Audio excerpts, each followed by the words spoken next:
Hey YouTube, Chris here. This is my follow-up video for the Chinese Les Paul copy, the aka Chibson. If you want to watch my other video, if you haven't seen it, comparing the Chibson to an actual Gibson, please check that out and you'll see what the guitar sounded like in its original form, straight out of the box, no setup, nothing done to it.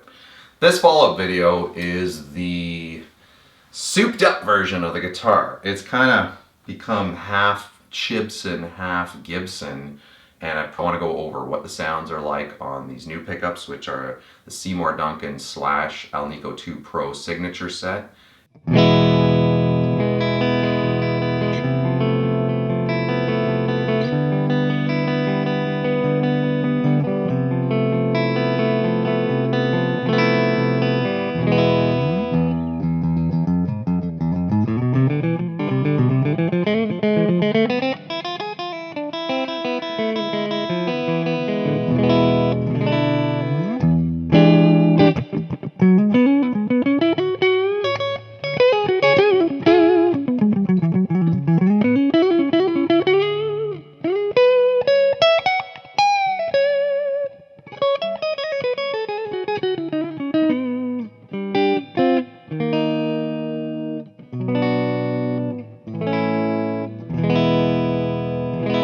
I've used this guitar now live, professionally. I've played 3 gigs with it since I've done the modifications, and it's fantastically good.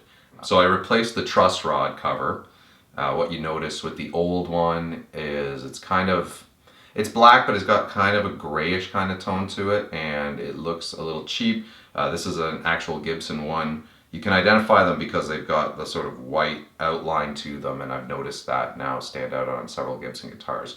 That was about $10, so easy, just pop it off, replace it. No problem, it fit just fine. There's a little bit of a nick under here that I guess they made when they were doing, when they were manufacturing the guitar, and the old truss rod cover covered it up, but it's honestly not a big deal. You don't even notice it unless you look.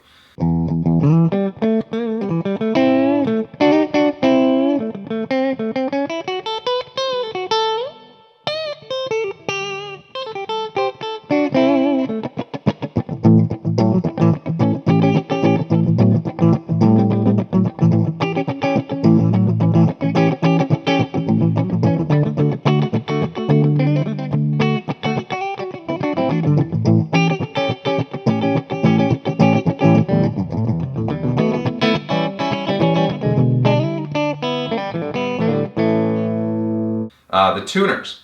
So there they are on the back, and originally when I got this guitar I thought the tuners were pretty good, but then taking it to practice I noticed how bad they actually were. You'd be turning them and it just wouldn't be finding the spot, and the gear ratio was just really poor, and I thought there's no way I can deal with this live because it's going to slip and you have to tune down and tune up and to find the spot.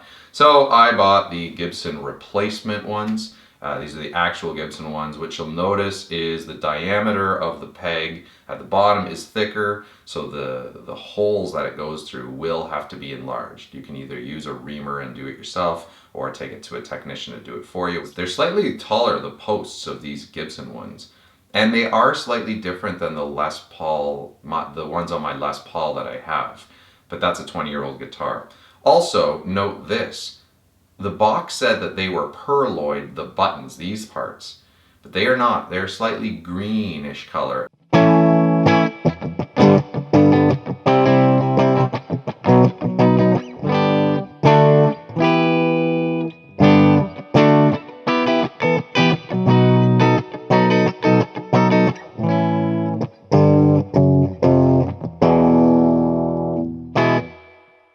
The nut is still the same nut, and it has to be changed.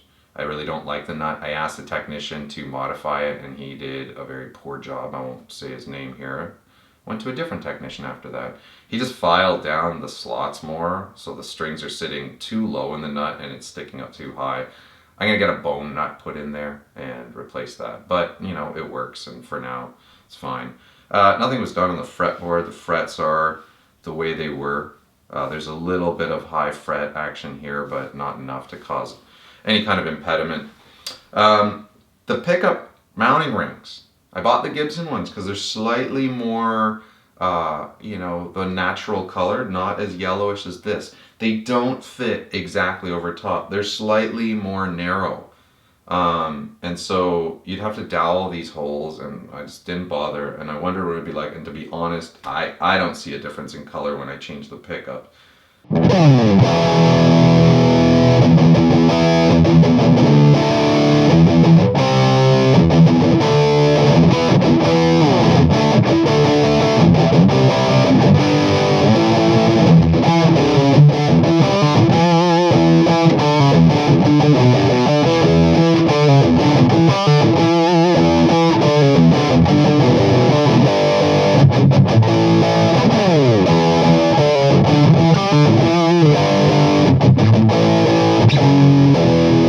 So these are the Slash Signature Series Seymour Duncans.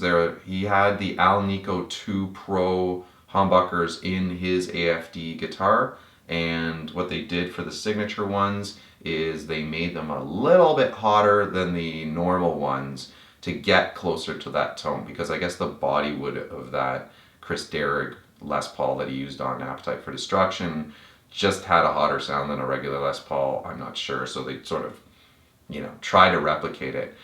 They're really, really, really nice pickups, and when I played live and we did Sweet Child of Mine and I started playing that riff, I was blown away at how close it sounds. It sounds nicer for that kind of tone than my other Les Paul.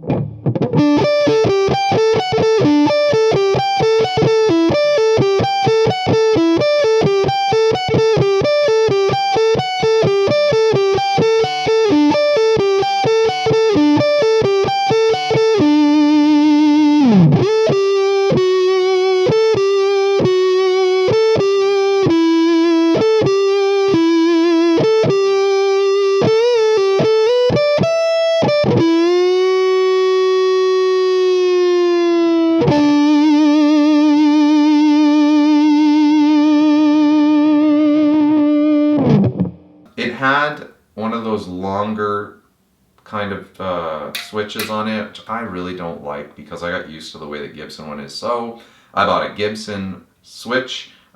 This is called the poker chip with the rhythm and treble. I got the Gibson one, so it has gold writing on it rather than the black writing that the fake one had. And I got a replacement knobby. Keep in mind that this knob fits onto the Gibson ones. It won't fit onto the Chibson ones. One type where you have a very long piece that goes, the body part that goes into the guitar has a very short thread on it. And if it has a short body part that goes in the guitar like the one it came with, it has a long thread to it. So it's easy to identify by that. If you want the Gibson one, you want the one with the long body mass and the short thread on it. And it's awesome. Does the job great, and it feels and looks exactly like a Gibson.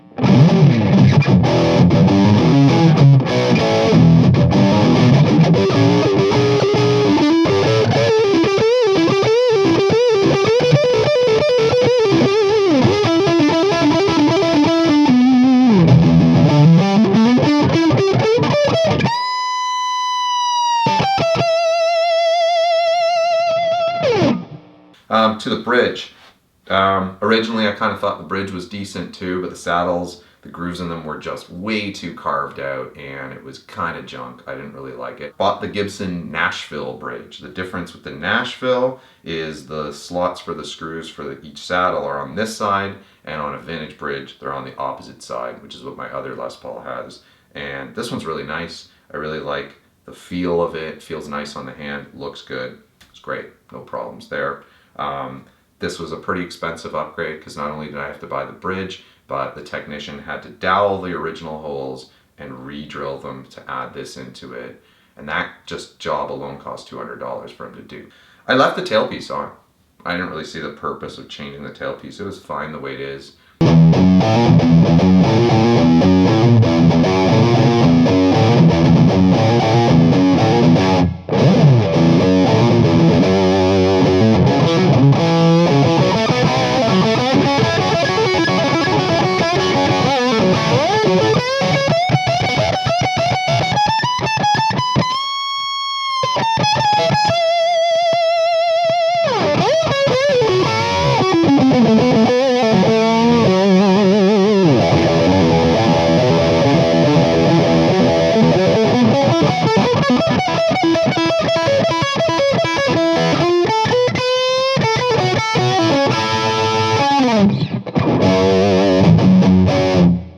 added the historic knob pointers because my other guitar has this, so you know, they point right to 10 now. I think these are a nice little touch. They're 20 bucks. The knobs are the original one that came with the Chinese guitar. They look close enough to the real deal that there's no point in changing it.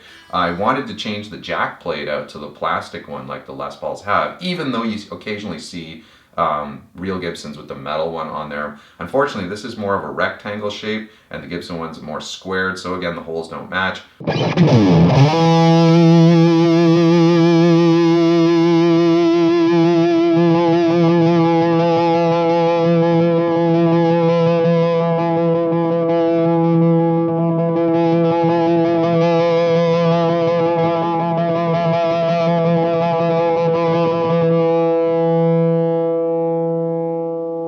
So the guitar cost about 400 bucks when I bought it in Canada, after all the customizations and paying to take it to the shop in some spots, because I'm comfortable doing some of this stuff, but because I wanted to use this professionally live, I felt best to just give it to a pro and let them do it. So total costs was about $1,200.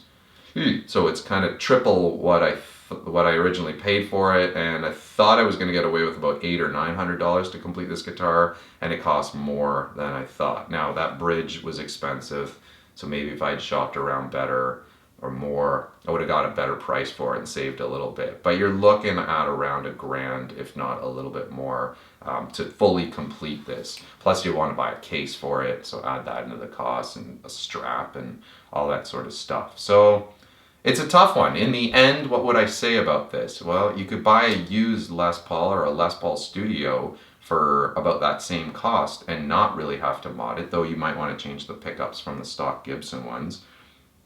You know, so in that sense, you could buy a real Gibson, just a cheaper one. However, you're not going to get a Gibson with this kind of a finish on it for that price. And even though this is a veneer, it looks pretty sweet, and it really does look like a Gibson now, and it sounds like a Gibson, and the neck is quite nice, and it's not quite as narrow as my Les Paul, and the body doesn't have quite the exact same weight to it when you're standing up with it as my other Les Paul, but they're really, really close, and when I use it live, and I don't bring the other one, you're not comparing it to anything, you're not going to notice the difference. It does the job, and it is actually a really great guitar, and I've had tons of compliments about it. Everybody thinks it's the real deal, and that's not why I did it, but it is kind of fun having a clone that actually totally replicates it. And as I said in the other video, Slash's Appetite for Destruction Les Paul is not a real Gibson either, so I thought if I was going to go clone, I would do the similar idea as an homage, as for fun. Plus, it just looks awesome, and it plays great, and it sounds really great now, and it's perfect for the band that I'm using it in, which plays a lot of classic rock, hard rock kind of stuff. For that tone, it does the job. So I hope that helps as a sort of after the fact, you know, before and after comparison video. I know it would have been great if I could have actually plugged it in the way it was and compared it to it is now, but so much time has passed. So you can check out those other clips and the other ones. I'm using the same setup, same amp, and versus these tones. Hope that helped you out. If you're going to buy one, again, be ready to mod it, but if you're looking to do some mods and pay the extra cost to set up a guitar that's totally your own and make it the way you want, you can put locking tuners in if you want it or whatever you feel like doing, this is a great buy, and I totally recommend it. Hope that helped. Have a great day, and I'll see you next time.